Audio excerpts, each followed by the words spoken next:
All right, now that Justin's here, we can start. And we are definitely live. Hello and welcome to Developer Insights. I'm David. And I'm Justin. And together we are the leads on game development and on design here at Codename. We also founded Codename too. Which makes us your hosts for this episode and for every episode. Oh, nice ad lib. Because when we're not here, the show doesn't happen. Still true. Today is our 78th episode. That's what's written there. And boy, do we have an exciting show lined up for you today. We do? By popular demand, you are going to do the top 10 one-man show requests of the year. I am? Just play along. The last questions, you'll be off the hook. Right. Top 10 as voted by you, the viewers. Perfect. Yeah. Okay, then. As always, we are here to answer development and design questions about idle champions. If you don't ask any questions, however, you may have to suffer through Justin's one-man reenactment of the new D&D movie. Yes. If you haven't seen it yet, you're running out of time because my one-man reenactment starts in just a few minutes. I've been practicing my Chris Pine impression all week. I'm being told by our moderators that that we have questions. Oh, man. All right. As always, we have pulled forward some questions from the previous show that we did not get to, and so we'll start by answering some of those while we're waiting for new questions to come in. But before we commence with that, I have a few updates we flagged on items that were to be looked at by the dev team. So without any further stalling for time, we'll get started with those. I do have an item on the list here that is a short list for the fixes and new features that are now out. And this is kind of a follow-up for one that was almost out last week, but not quite. And this is the icon on the Portraits of Champions that are blocked due to variant rules that have a feat available that would make them unblocked so that they could be available in that variant. They now have an icon on them to show that. That one's a long-standing one.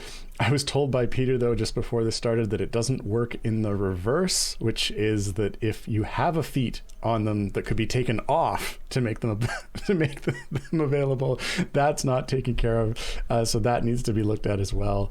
It certainly wasn't something we were thinking of at the time. So we'll get that done as well. Anyway, we still have a number of items that are still on the in progress list, still prioritizing saving feats with formations, a random skin mode, tooltips on gear to show if they have a max level to indicate the progress towards that max level, an option for a quick return to Area 1 for mobile, something that all the other platforms have except for mobile. So, we could probably make that parity. It's additional icons on the quest tracker for showing the different types of season quests. Recall for familiar. I have spoken with Mark more recently about that. I know it's on his list to take a look at after he was working on some improvements to the saving system, which I think is actually going live. Either it's already knocking there, already testing on one platform, or it'll be early next week. So that should be good. It should reduce the number of save calls that go out, and hopefully cover a couple of cases where there was some reset issues. But once he's got that out, Recall for Familiar is next on his list. And then an indicator for unread change logs to show you that there are one or more available for you to read. Okay, let's get into some questions from the previous show. Before we get into questions from the previous show, I really think we should wait for Jonathan to get here. Spoilers. Anyway, the first question from last week's episode is... really now we'll see badly. if anyone in chat actually has seen the D&D movie. First question from last week's show is from Loopy79, who asks, or says, the new Forge filters allow to search by each of the 9 specific alignments, but doesn't allow to search for evil or chaotic. Would it not be better to split the alignment into 2 parts? So for the evil, or the good, neutral, evil axis, and one for the lawful, neutral, chaotic axis. Would it not be better? The same of asking if would it be better? That's sort of an odd phrasing. I think if they said, wouldn't it not be better? Wouldn't it not be better? that would be the same as would it be better? Hopefully they're not here to listen to us tear apart the question wording. So the request is so that partial tags like evil or chaotic would catch additional tags like the ones, because a lot of the tags in game are specific combinations. Yeah, I think it's like if you want to buff up people who are going to be like evil champions so that they work with a specific champion. Right now you have to search for chaotic evil, neutral evil, and lawful evil all separately. Yeah, I mean, it doesn't sound like a bad idea to have sort of a partial on those particular ones. I mean, obviously not necessarily obviously, but the reason it went in the way it did is because I don't think that those are listed separately in the system, but we can certainly put some of those in. I'll tag it and see what Nick thinks. Again, he'll probably shake his fist at me. What? Probably. More changes? All right. Let's move on to the next question. This one is from Emote. Question: Will pigments be part of the legendary dismantle or full dismantle? They feel like legendaries, so they should probably be part of legendary dismantles. Yeah, so I think I did answer this last time, but it does bear repeating. I think it's also in the FAQ. I think, maybe not. But yeah, pigments will be part of the legendary dismantle. So, or no, sorry, that is wrong. Pigments will be part of the full dismantle, not the legendary dismantle. And the reason is I don't really think of them like legendaries. I think of them more like golden for the card.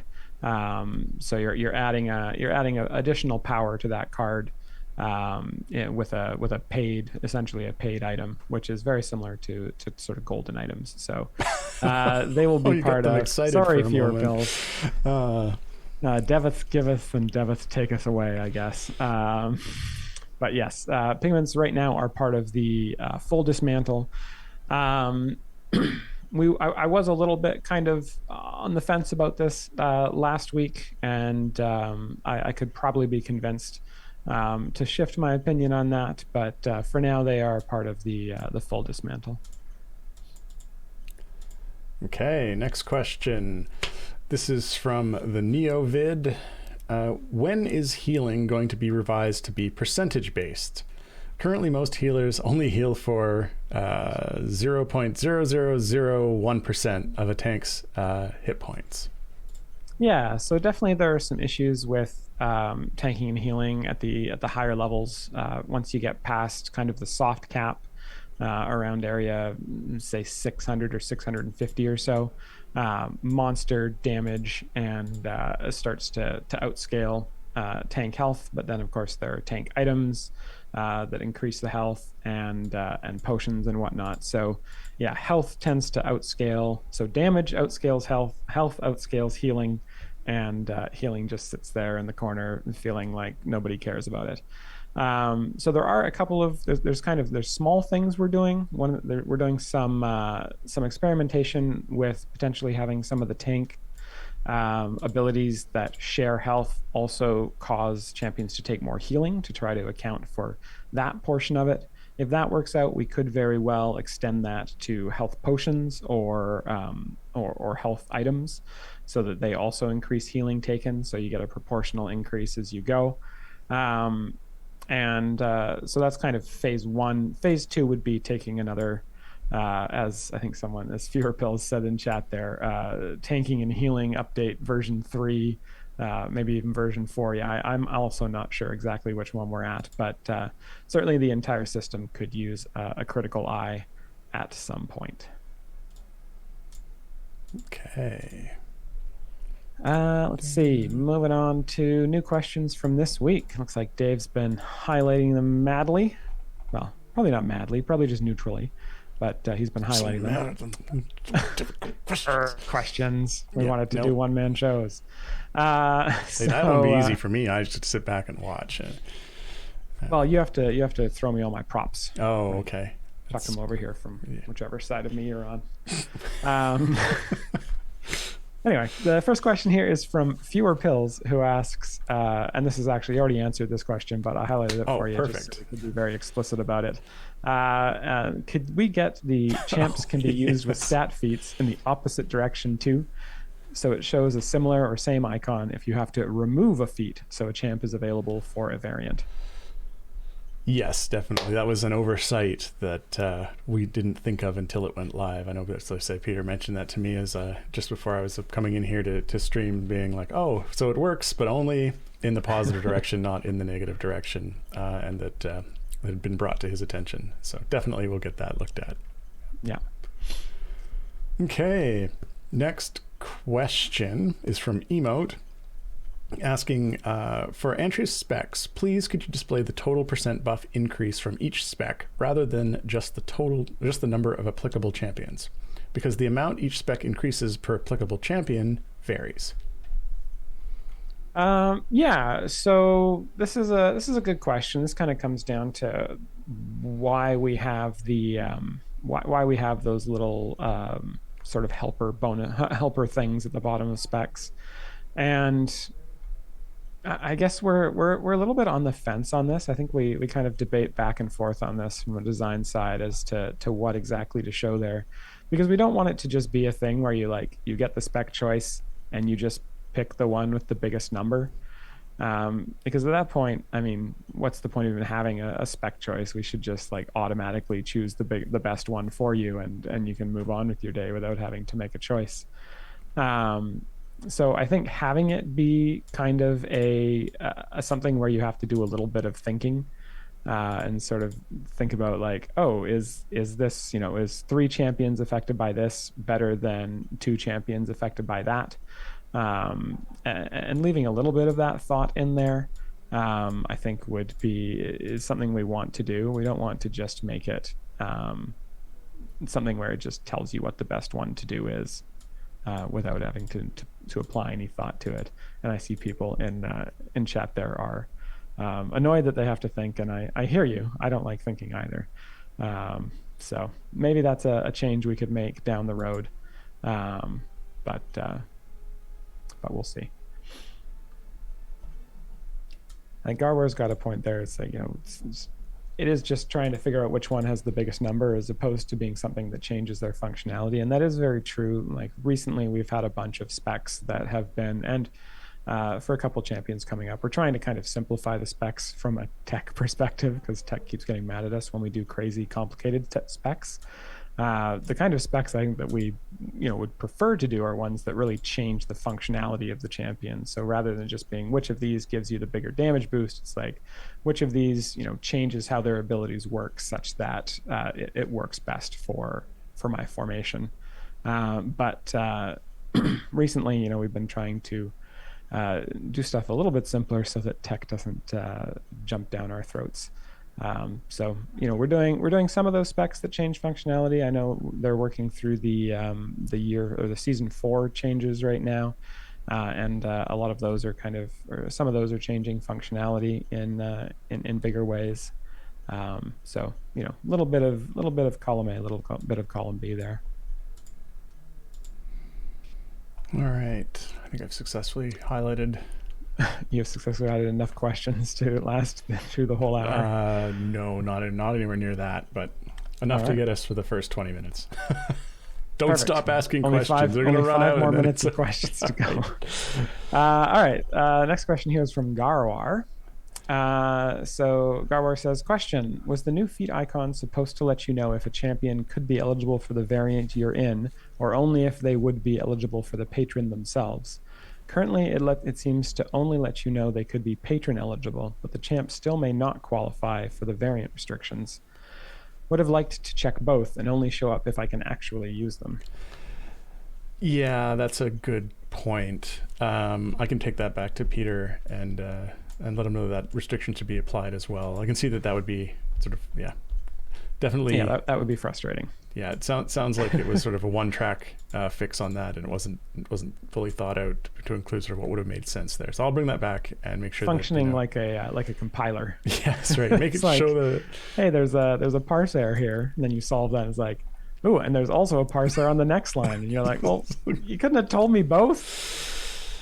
Yeah. Takes 3 hours to compile. Just playing the F5 game. All right. We'll highlight that, and I'll pass that on to Peter. Okay. Cool. Next question is from OG17, who says, The legendary screen has a show legendary levels checkbox that clears itself every time you exit the screen instead of remembering if it was selected. I sent a bug report and it was closed as intended. Is it? Shouldn't such a setting keep the player's choice? Forcing a less informative view seems strange. I'd always want this on. Yeah, I don't see any reason why we wouldn't save that particular checkbox. At least, at the very least for the session. Yeah, that's kind of what I was about to say. I kind of wonder if the filters on any of those views do feel like there's something that you'd expect to reset on, like closing and reopening the game. But for that active session, I think it should stay. I'll take that to Nick and see what he thinks. But I think that was probably just an oversight. I mean, it's possible that he thought that was the way it should behave, but I think it should stay for the session, at least. Agreed. Yeah. It could be a case of someone being a little bit overzealous with reinitializing the dialogue upon load or something like that. Yeah, and it's an interesting thought, because it's one of those things where you'd have to go to your way to make it behave that way. Typically, that sort of thing does stay with the dialogue on close, but yeah, we'll flag it. Okay. Cool. Next question is from Skippy, who asks, will Idle Champions ever let you switch between platforms? I really prefer Steam, but when I'm on vacation, mobile would be very convenient.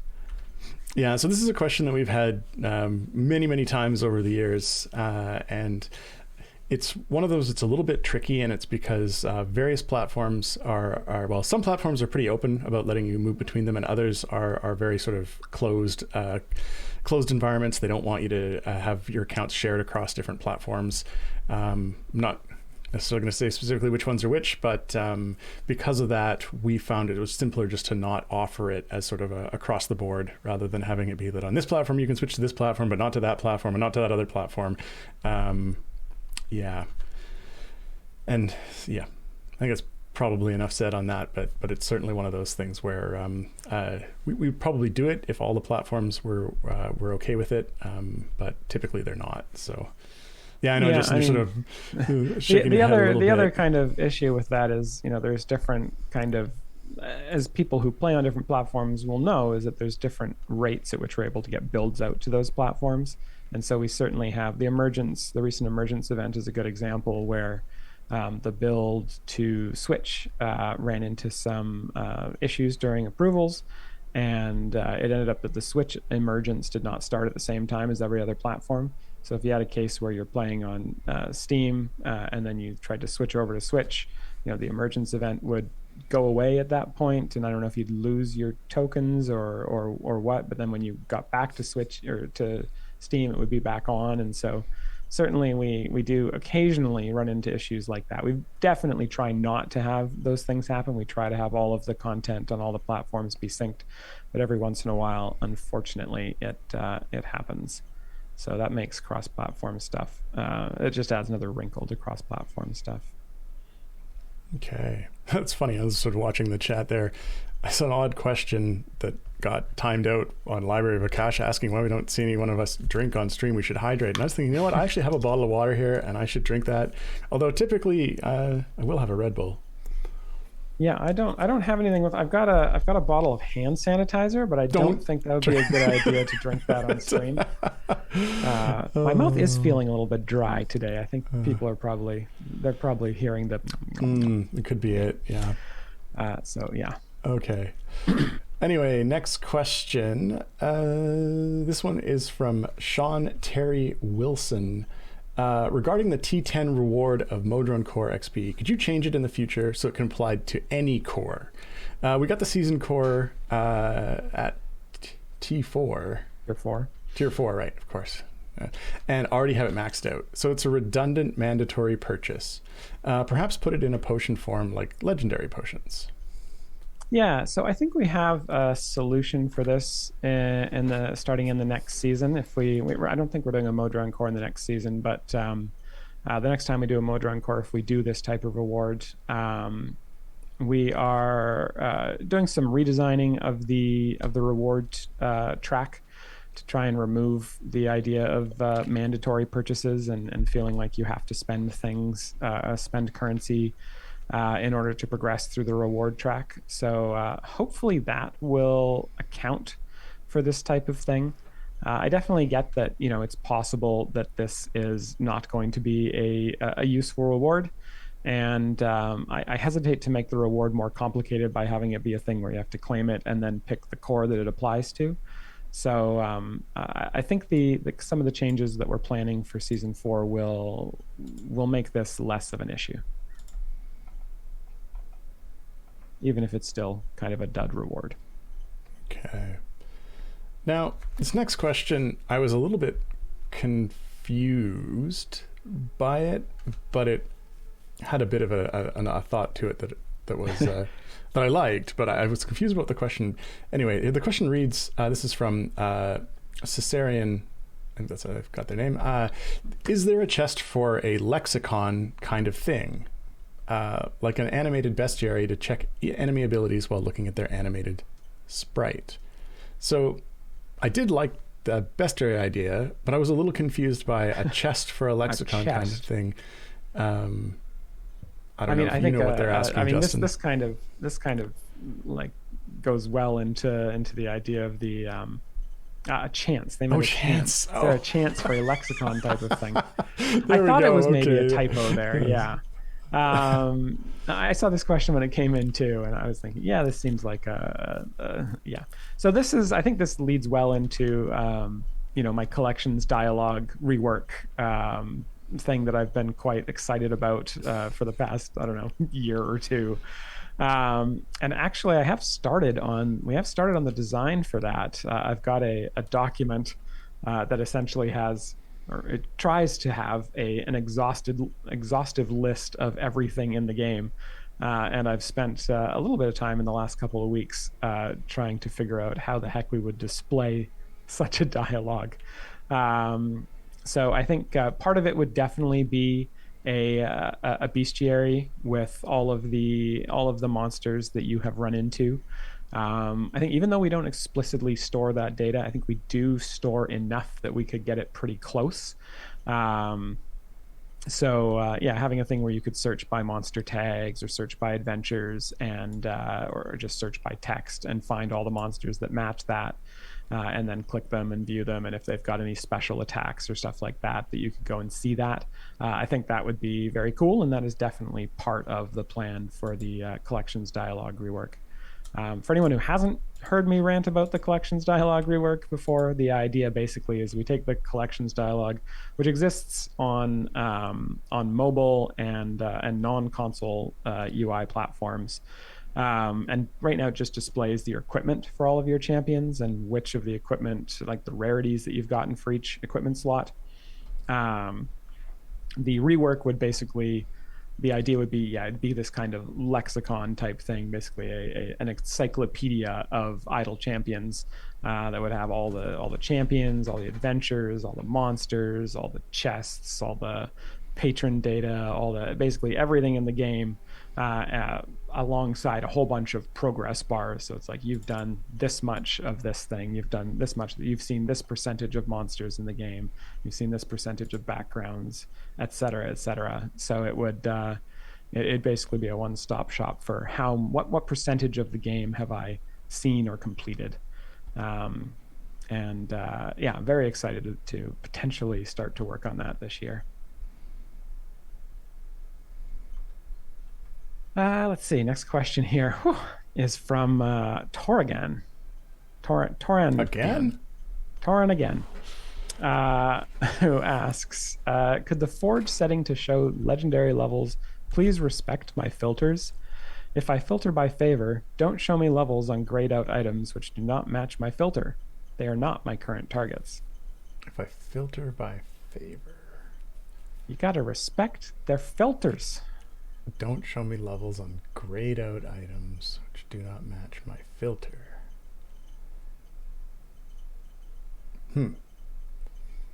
Sorry, I'm not. Do you understand the question or what the situation they're describing is? I'm just trying to. I imagine there's some grayed out items that are showing an item level or a legendary level that is distracting from the fact that they're not actually for the favor. Okay. Yeah, I think that's that's probably just an oversight, honestly, in the filter.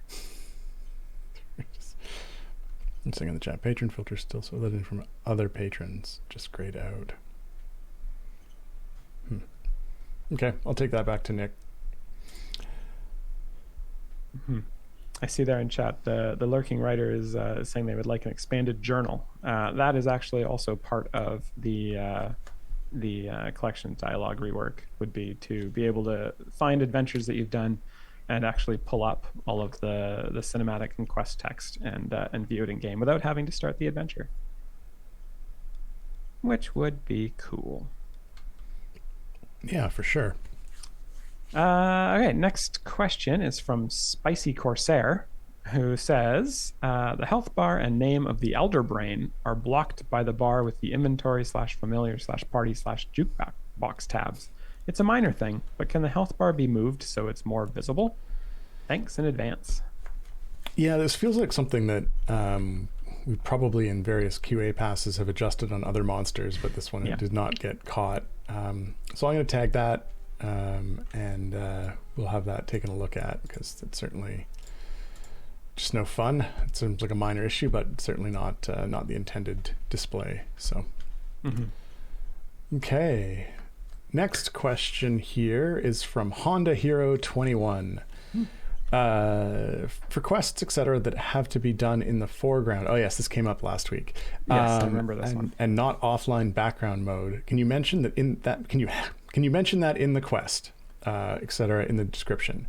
Better yet, not to have quests that can't be done in background/offline mode. And the example quest here was Spurt's Waspiration quest. Yeah. Now, so yeah, did we determine if this was the only quest that was in that bucket? I did not look into that specifically. I doubt that it is. I think so. Yeah, we talked about this last week. Happy to talk about it again. So for the most part, our intention is that as many quests as possible can be done in the background. The challenge is, and the place where this falls apart is quests that are kind of specific to champion abilities, processing in certain ways.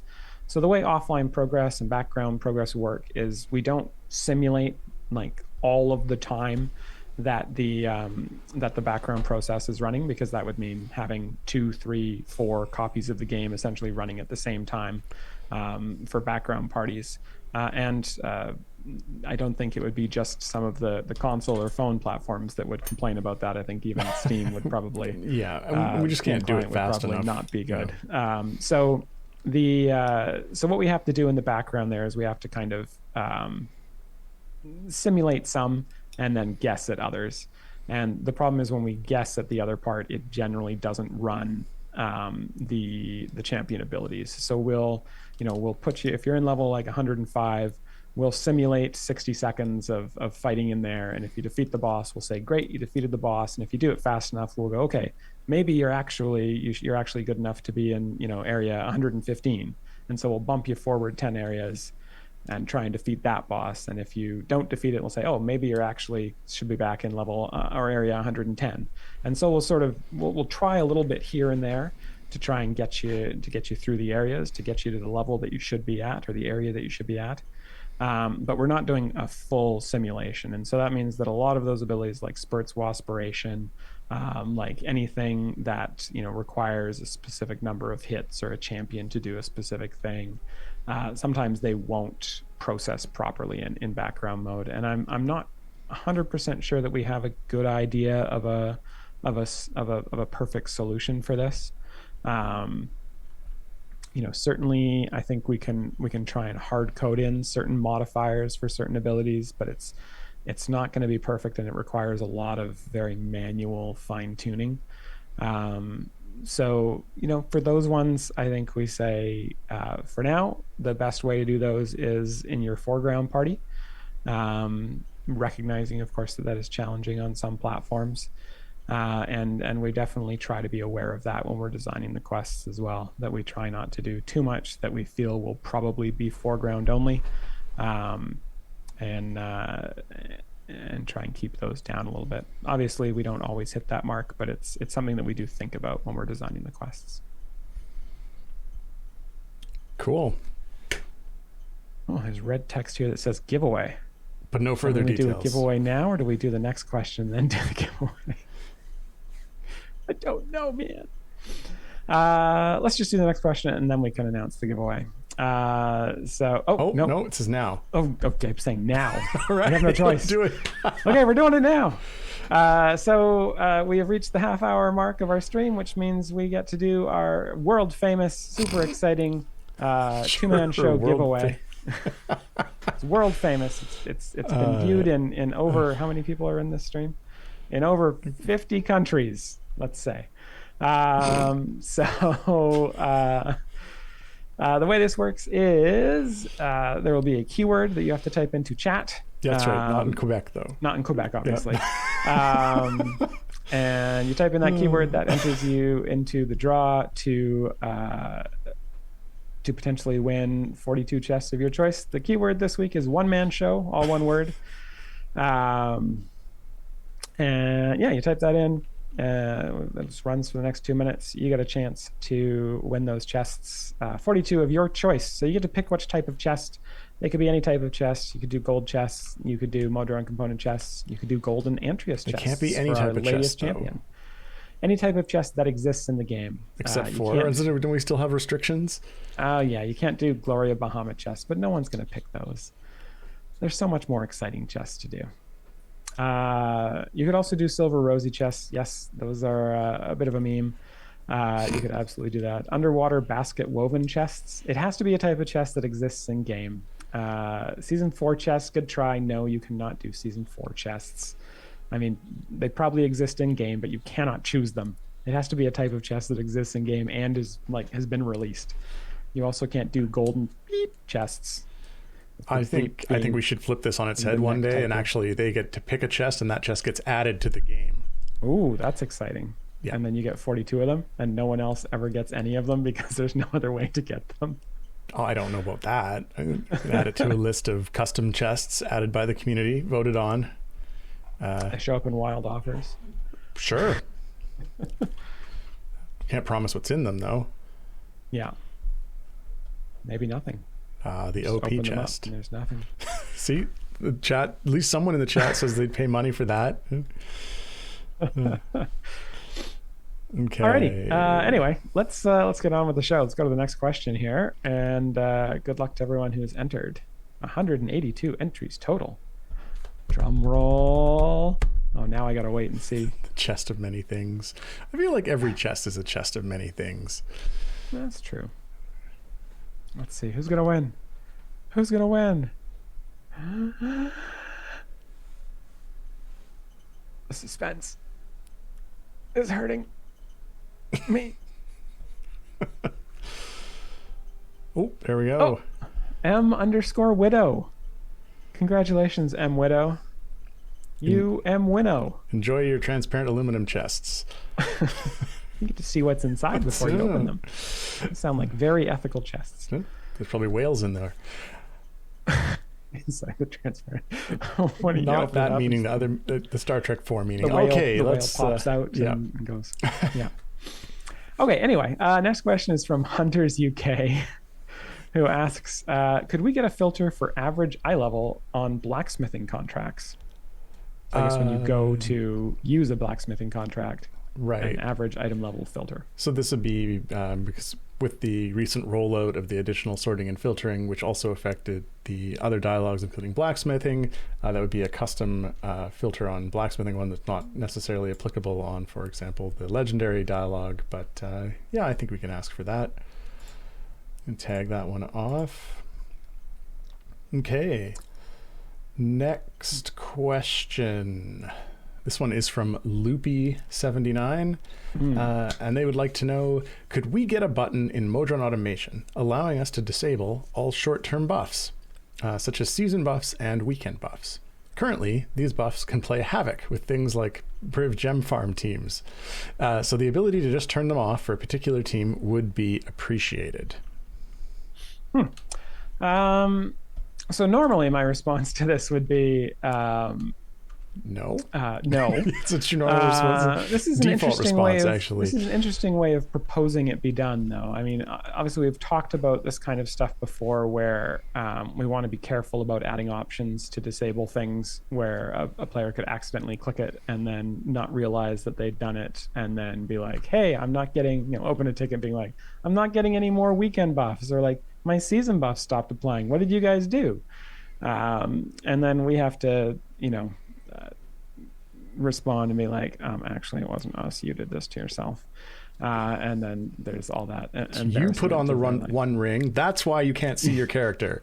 Yes. So in general, it's not something we like to do. With that said, having it be like an option in Modra animation is interesting. I'm not sure where it would go. But it's interesting. I don't know if it would.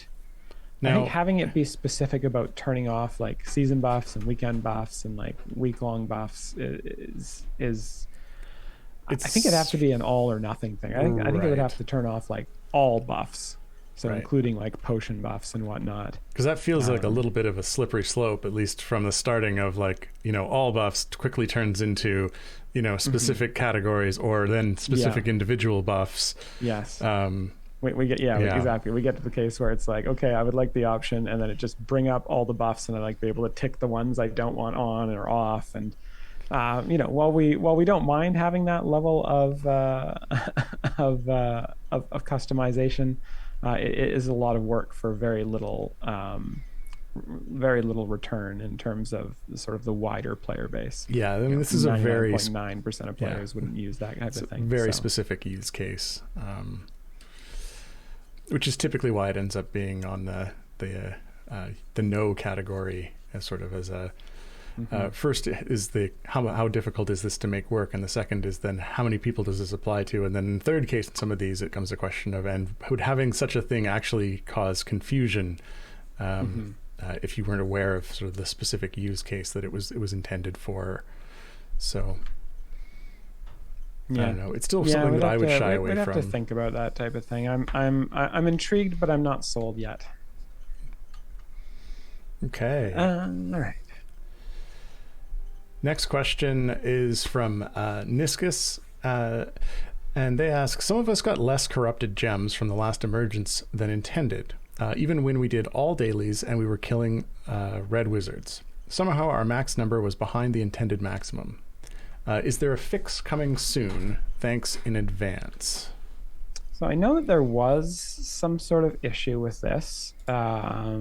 I don't know the specific details, but I know right around when the event was ending, which was unfortunately during a holiday here in Canada, that there was some sort of issue, and I thought that some folks had figured out what was going on and gotten a fix out, and people were getting their gems back.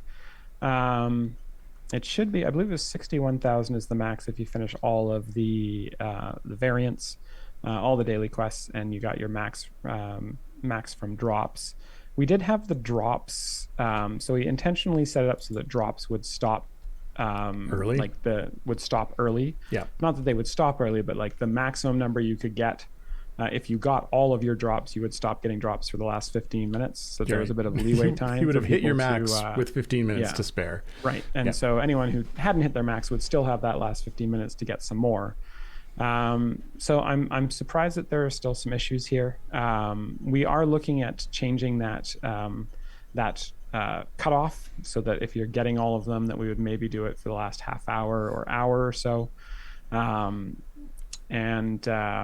And there were some other kind of fixes we were looking at for emergence too. If you didn't get the right number and you think that you should have gotten more, I would say probably open a ticket and Taylor can take a look at your account, or Sean can take a look at your account and see what's going on there. Yeah, I mean, they're pointing out in the chat that sort of 15 minutes was not a very time zone friendly grace period. I mean, we talked about this in a design session earlier this week, and we were talking about maybe pulling it to like an hour or 4 hours or something like that. or even more than that. But the issue I have with that is potentially you could someone who does have all of their drops could get into the last hour or three of the event and not be getting any drops and think that something was broken. And we don't want tickets from that either. So I think finding some sort of middle ground where it's kind of obvious that you've gotten all your drops, or at least the time period in which you are no longer getting any drops is short enough that it doesn't become an issue.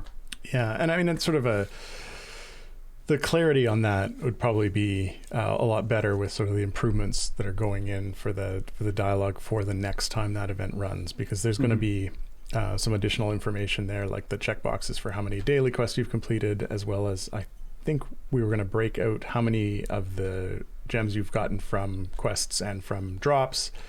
And I mean, it's pointed out here, like if there is a max listed, then people will know they're at the max. At least from that dialogue, it may not be perfectly clear if you're not, if you're just playing and you just notice you're not getting drops but haven't looked at the dialogue. It does seem like it's something that we'd have to be deliberate in drawing attention to, so that we didn't result in confusion at the end of the event by people who are thinking, hey, why am I not getting any more? But I think it's something that we could do. Like, I don't think it's sort of insurmountable. I think so too. Really just have to be specific in drawing attention to it. Yeah, and we talked about it, I think, a little bit on last week's show too, because we initially did have the number of drops, the total number of drops available in that dialogue, and it ended up just being a whole bunch of numbers. So we had like the number of gems you had, and then we had the number of gems you had gotten from drops out of the maximum number you could get from drops, and then we had the number you gotten from quests, and it ended up just being like 4 or 5 or 6 numbers in there, when really the most important one was how many gems do you have right now.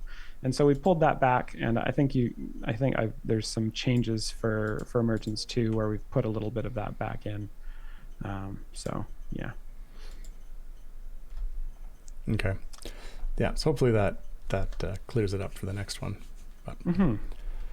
Next question here is from Loopy79, and they say, in the patron summary screen, could we have completed variants listed as number completed out of numbers total instead of just displaying the number completed? Would make it far easier to know if we have variants remaining and exactly how close we are to getting them all done. Yeah, I mean, from a technical standpoint, I don't see any reason why we couldn't show that there.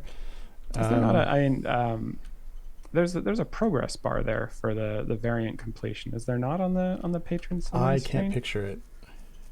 I feel like there's there definitely is like a number that you've completed, but I feel like there's a progress bar too. And if that's not at 100%, then there are definitely, you've got variants left to go. It probably doesn't let you know the exact number that you have left to go. Oh, they're saying there's a percentage showing. Right. Yeah, number and a progress bar. So if it's at 150 and the progress bar is at 98%, then who knows how many you actually have to go. Yeah, I think we can add the actual number. I mean, I guess you could work the math backwards, but it's not going to be exact. Yeah. We will show the total. Okay. We'll make it so. Yeah. And that's definitely something that would also be on the collections dialogue update. All right. Let's see. That one you'll have to wait a little longer for, though. Yes, that's true. Okay. Next question. This one is from, according to my note, there we go.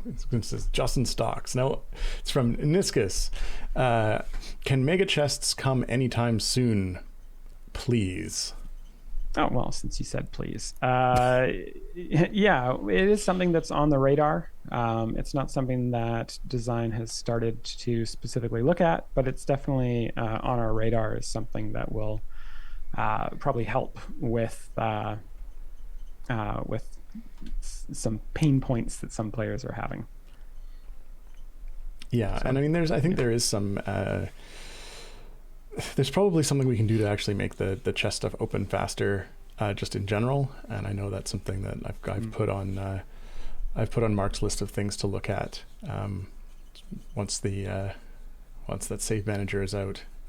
Something else I promised that he was looking at too. I forget what it was now, but so I think that would also help, because certainly the one of the big limits on the chest opening is that it can be a computationally intense process on our end, because of the fact that it's relying on sort of the results of the previous chests sort of have that fully accurate output, and so I think we can do some improvements to that so that we can open more at a time.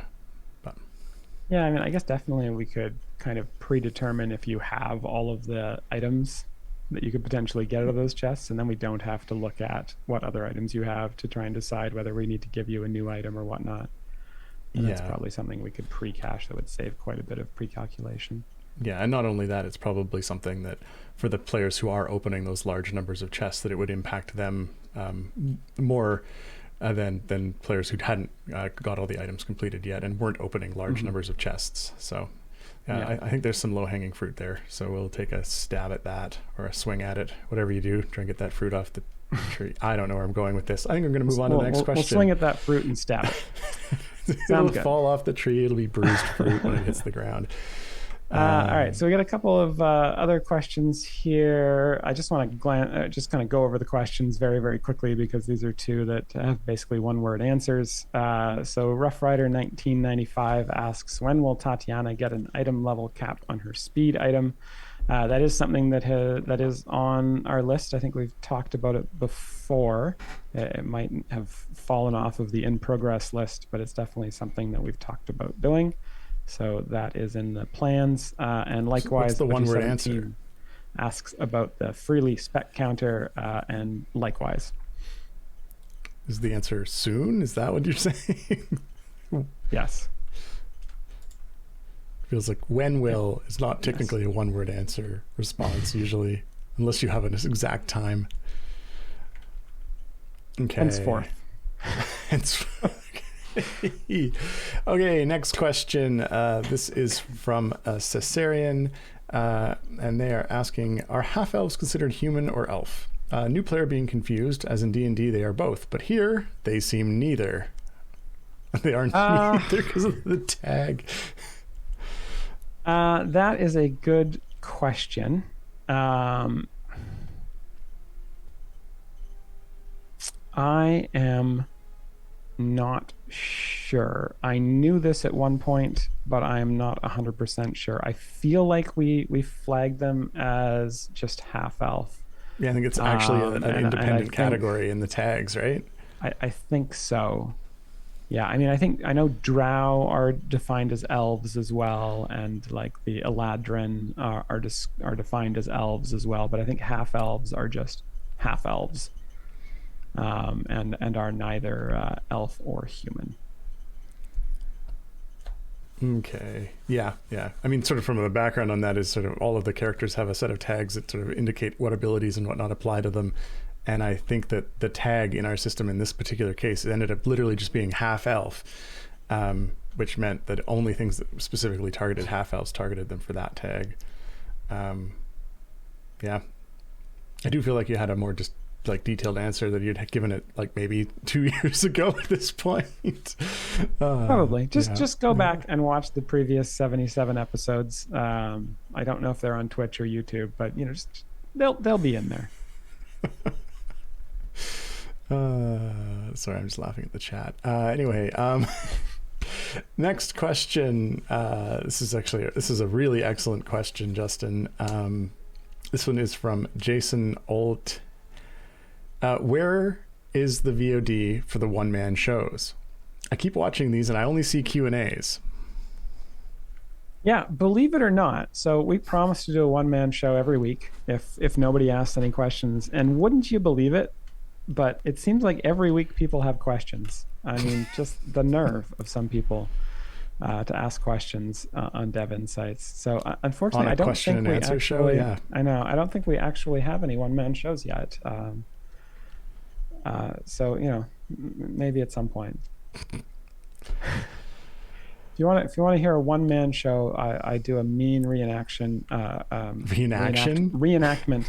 of Star Wars Episode 4, A New Hope, but you have to go back in time about 30 years and over and listen to like Dave and I on the phone when we're like 10, because that is the time at which you could do it. My real that's true. one-man reenactment. Gar was saying, so you're saying there's a chance. Why did that reemerge? Like that meme came up all of a sudden. I'm missing like why that's reemerged. Maybe you're just seeing it. Maybe it's that psychological thing. No, I've been seeing it everywhere. Yeah, that's exactly the thing. Yes. All right. Okay. That's right. Upvote for Extra Life 2023. Okay, next question. I get asked every year during Extra Life or before Extra Life if I want to do a one-man show, and one of these years I won't have like a newborn at home, and I will want to. Yeah, I feel like the prep work on that might be. You just have to yeah. Okay, next question. This is from Fewer Pills, asking, when the teased potion conversion system comes around, will there be an option for me to trade my old expired fire breath potions into something amazing? As a long-term player, thank you. Yeah. So expired fire breath potions. Do you want to tell us what those are, Justin? Yeah. So way back when Idle Champions was a little itty bitty baby, just crawling around, there were the original fire breath potions, and instead of doing damage based upon your bud, which actually didn't exist back then, they just did a percentage of damage to the monster for every click. So if the monster had 100% health, each click would do 1% damage, and in 100 clicks that monster would die. Unfortunately, that meant that the old fire breath potions could be used to defeat any monster in a fixed amount of time, regardless of the level of that monster, the amount of health that monster had, the amount of damage that monster was doing, etc. They were a little itty bitty OP. I think it was one of the first ways that people kind of got to the ban wall was by using those fire breath potions. So we did a little switcheroo, made all of the old fire breath potions that players had into expired fire breath potions, which still have the same effect, but you can no longer get them anymore. Instead, you got the new version of the fire breath potion, which did damage differently and sort of scaled off of click damage instead of scaling off of just the monster health. So yes, so that's the example. That's what old expired fire breath potions are for anyone who's joined the game in the last, I guess, 5.5 years. The idea of trading them in the new system, I do not think those potions will be included in the new system. So there will not be a way to trade old expired fire breath potions for anything in the new conversion system. As far as the game is concerned, they no longer exist, even though they do exist and people still have them, and I still have my collection of them because it just breaks my heart to use them. You have the ability to add more to your own account if you really desired that. Yeah. Okay. What about trading into expired fire? No.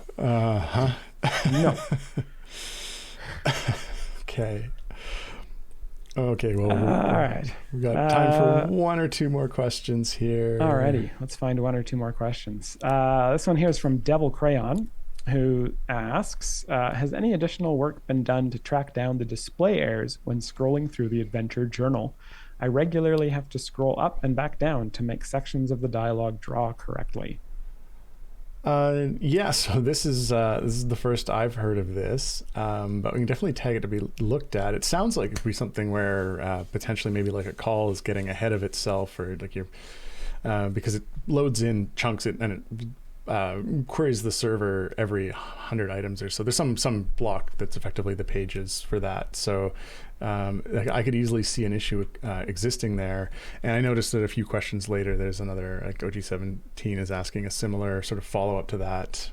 Says the journal's been glitching for around a year. So yeah, I can ask Peter about that and see what's going on there, or if he's aware that there had been an issue there. But this is the first I'd heard of it. So I certainly could have someone take a look at that. Yeah, it feels like something is, like you say, getting ahead of itself, not measuring correctly, and Yeah, I mean, like I said, it seems like it makes the call, and if you keep scrolling, it's going to make another call, and you keep scrolling, it's going to make another call, and I could easily see, calls getting out of order, or something not coming back, or there being an additional delay hitting the server, causing that to, that's the kind of thing where if you haven't implemented that, exactly right, that calls arriving late could overwrite things that had arrived. So. Yeah, definitely. That sounds like I think it was actually one of the things that Jarrett rewrote when he first started with us a few years back. So there we go. We'll throw him under the bus. So we can definitely get him to go back and fix his embarrassingly old code. That's always what developers like to do. Yeah. I think we're out of time. Yeah, I think you are correct. Got a couple more questions here, but if we didn't get to your question this week, which we didn't get to some of them, don't worry, you'll have another opportunity. We will be live again next week. Before we sign off, though, we'd like to thank our tireless mods. This week it was... they didn't fill it in. Well, I know it was Gabe. Gabe is definitely with us. Because Gabe was typing. And who else was it? It was Gabe and... I'm the only one in the doc. Show yourself. All right. Jordan. I think it was Gabe and Jordan. All right. I see Jordan in the document. We'll go with that. All right. In any case, our moderators are the folks who copy your questions into our questions doc and keep chat awesome. So thanks to both of you. And of course, as always, thanks to all of you for hanging out, watching the stream, and enjoying the game. Without you, no one here would get to do what we do. And we like what we do. All right. That's it for today. Enjoy the rest of your day, everyone. Good. Strong ending.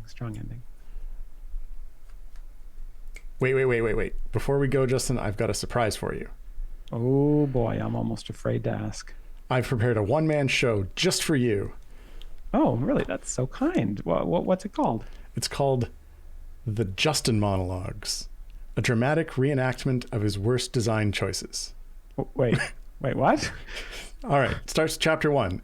Character Chaos, a story of overpowered abilities and underbalanced stats. Okay, bring it on. Just keep the stream running for another hour or two.